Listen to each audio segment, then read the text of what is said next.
So today, this is going to be partly a tournament report and partly I guess a little bit of a rant here too, because there's been a couple of things that have frustrated me with, I guess, I'll say the recent ladder and recent tournament play. So I'm going to talk about that too. But one of the things is, players a lot of the time will always be very quick to talk about when they do well, and very slow to ever own up to times they don't do well. Ironically, I've always found as a player that the times you don't do well are the times where you improve the most. You can definitely learn things by winning, but you learn considerably more by losing. And I know this is probably some cliche that you expect your parents to tell you, but there's a lot of truth in it. And this has been my experience as a player over the last 20-some years, 25, 26 years. Once again, I got to stop putting ages into these videos because it doesn't make me feel good here. But this past weekend, I played in the RSTPK tournament. I finished in the top 4 of the last box tournament. I was expecting, I wanted to do really well with this one too. The meta I was expecting was going to be a lot of Dragtrode and then a lot of the Rayquaza Wobbuffet decks, because I felt Dragtrode has been very popular in the weekly Sunday tournaments, and it's an incredibly strong deck in the format. And the Rayquaza deck it just seems to be what a lot of players are favoring. I think it's another really well-positioned deck for the format. So, running through what I wanted to play in that field, there was a couple decks that I thought I could do well with. Bombtar was one of them. I haven't really played a ton of Bombtar, and that's on me. I should be playing that deck more. I think it's a really good deck. Other than that, I was looking at some different turn 2 style decks. I really, enjoy playing turn 2 style decks. And second of all, I feel turn 2 style decks are incredibly strong in the RS to PK format, because it's a format where they have enough strength to overwhelm an opponent very early, but they also have enough late game power to win against opponents once they're set up. And not all formats have that for turn 2 style decks. So, kind of looking through this, I've been a really big fan of Banette EX. However, Banette EX just takes an auto loss to Dragonite. So, Dark Dragonite, Rocket Sneasel EX. So, I felt Arcanine EX was a very safe play for the tournament. I felt I had a favorable Dragtrode matchup, and at least an even to favorable Rayquaza matchup. And that's how I built the deck. Very early on, you saw 4 copies of ER2 in every single turn 2 deck. And it's just basically how the decks have been designed.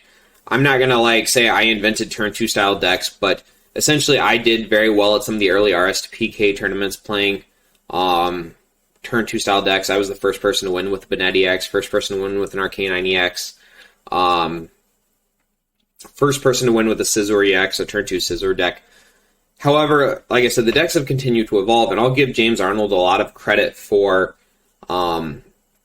basically saying, hey, you don't have to play Energy Removal 2 in all these decks, and it's freed up a lot of different spots. As I talked about in the Gyarados video, one of the things I really liked was the Lunatone Solrock combo, where the Lunatone gives a Solrock free retreat, and then you play that with a high copy of Warp Point or Warp Energy. This has been very successful for me in Banette EX, and the same concept works very well in Arcanine EX. Now, for this tournament, the couple of other changes I made, along with dropping the Energy Removal 2, is I added a 13th Fire Energy, which 17 energy seems very high, but Arcanine EX is a deck where you want to make sure you're dropping energy every single turn, and at the exact same time, you also want to make sure that you're able to hit those energy consistently, especially in the first 5 turns of the game, but you want to make sure that you're able to find them off late game admins to 1, 2, 3 cards. Now, other than that, I played the higher Warp Point count, which I figured could be very effective with the Overrun, and then obviously it was good in their Rayquaza matchup. In hindsight, 4 Warp Point was probably not worth it, considering the fact that I'm not really trying to get out of special conditions because of the high Fire Energy count and then Fire Remedy. The other thing was, the other thing I played with the deck was I played Potion, which this seems very unusual, but in the RS to PK format, it's a lot of decks count out their numbers very quickly, and then they expect numbers to be to change. They don't expect the numbers to change. And I found Potion to be incredibly good in the Rayquaza matchup in particular, and I also felt like it would be a solid play in the Dragtrode matchup between the Potion and Attaching Fire Energy. I could heal an Arcanine for 30 damage per turn. So I wasn't going heavy Potion, but I did think it warranted the spots. I think I also added a third Stevens just to help my consistency a little bit. But like I said, I ended up going 0-2 drop in the tournament. So the first round, I ended up playing against a Gyarados EX deck, similar to the one I featured on the channel in my last video. Obviously not a deck you're going to go into a tournament to prepare for. I was actually a pretty close game. I had a couple of different chances in it. Essentially, I admin him to a very low hand size, and he was able to draw out of that. And then I think I needed to have a shot in the game. I basically needed to hit another admin and then have him draw nothing off of that. I wasn't able to do that. I was actually pretty happy with how I played that game, but like I said, it didn't go my way. And then the second round, I played against, his name is High Flyer on the ladder, but he was playing a Bomb Tar deck, played the matchup incredibly well, made some great plays. The game came down to the very end where in the early game, I struggled a little bit to find a Rayquaza. And at the end, not a Rayquaza, I struggled a little bit to find an Arcanine. He wasn't setting up especially well either, but at the end of the game, it came down to, I had game on board, but I needed to find one of my 4 warp points. I played none of them. He played really well, admin me to a very low hand size. The only supporter I had was a Stevens Advice, and he only had, I think, 2 Pokemon in play. I played the Stevens, I whiffed the warp point. He makes a great power play on the next turn to steal the game. So, not steal the game, to win the game. Take 2 quick losses into my tournament run. It happens. Now, which brings me to more of the rant of the video. One of the things that frustrates me with, I guess, just players in general lately is there just doesn't seem, I don't know, if players are doing well, they seem to be very friendly, very outgoing, and on the opposite side of that, if they don't win the game or if they don't do well, they just are very cold. And I've been one of those people where, hey, if you win, GG, good game, but if I lose, hey, GG, good game, you got me this time, it happens.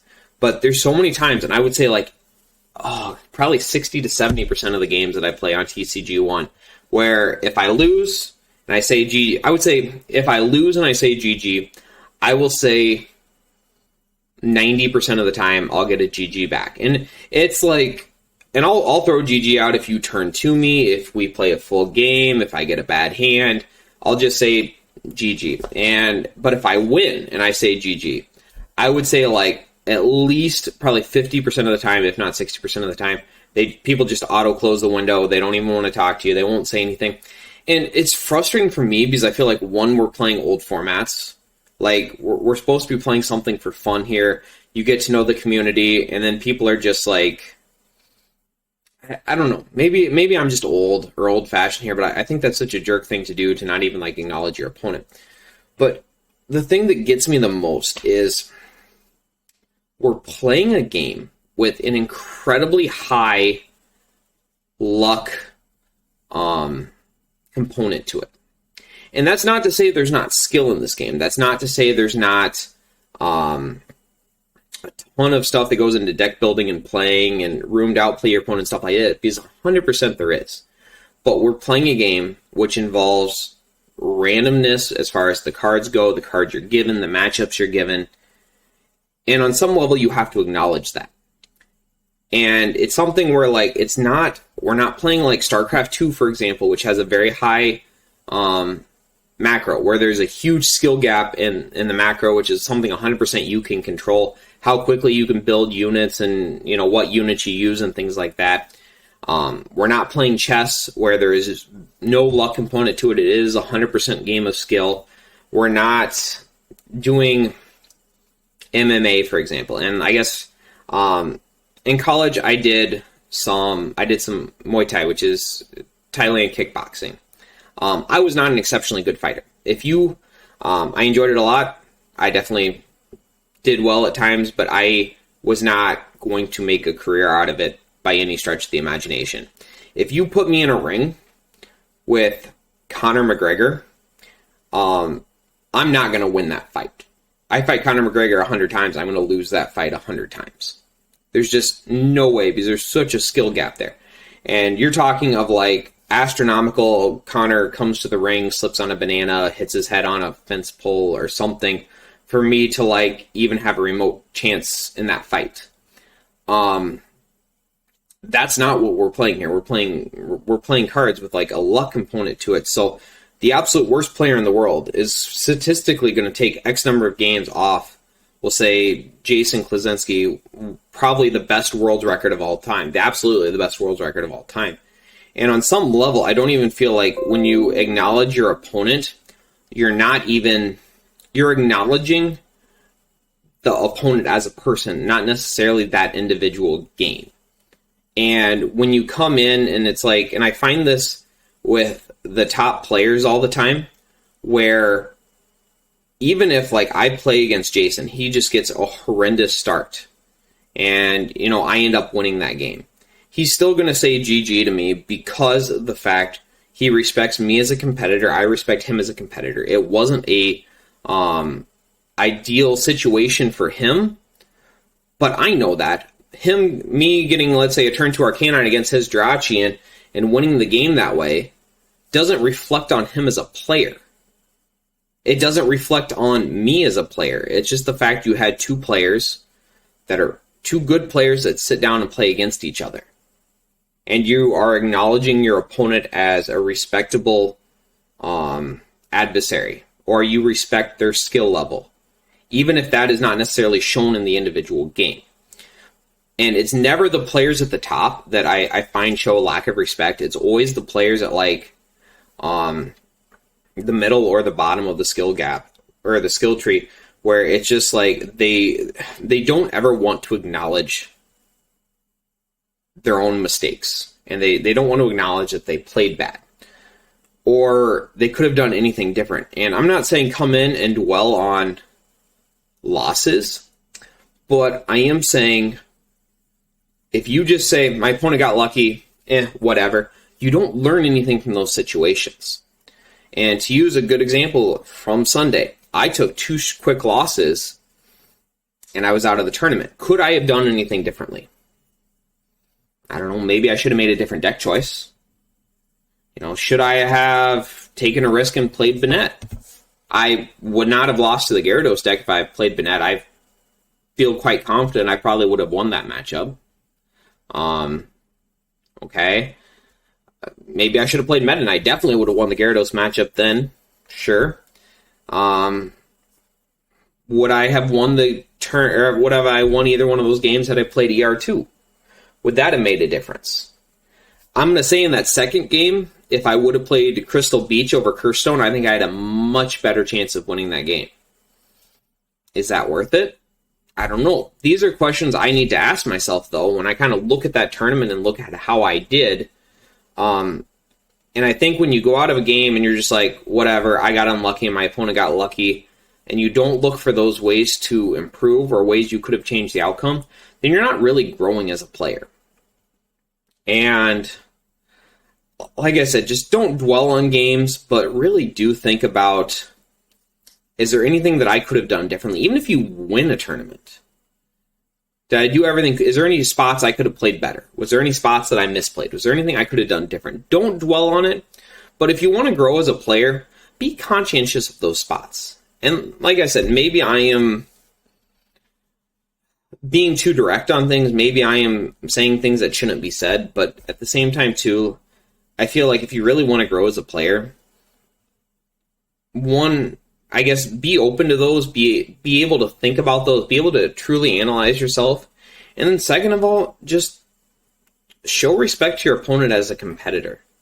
Even if it wasn't a fantastic game for you, even if your opponent got super lucky on some coin flips or something like that, just respect the fact as like, respect them as a competitor, respect yourself as a competitor, and realize that one individual game is not going to reflect your skill level or their skill level. It's just going to be how the cards were dealt in a particular situation. I don't know. End of my rant. I hope you guys got something out of it. I hope you guys learned something out of it. If not, you saw me yell at a screen for 15 minutes. So hope to see you in the next video.